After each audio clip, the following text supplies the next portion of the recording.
Here we are, January 23rd, 2014. It is about 8 degrees outside. This is a 1993 Dodge W250 with a 5.9 Cummins in it. It has not been plugged in. This truck does not have a grid heater or a fuel heater. And I'm going to attempt to hop in it, give it half throttle, see if it'll start.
Now I understand this isn't something you'd want to do very often, or ever.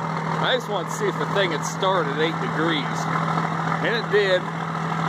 I'll probably never do it again, but it just kind of goes to show how easy starting these old motors are. This truck's got 213,000 miles on it.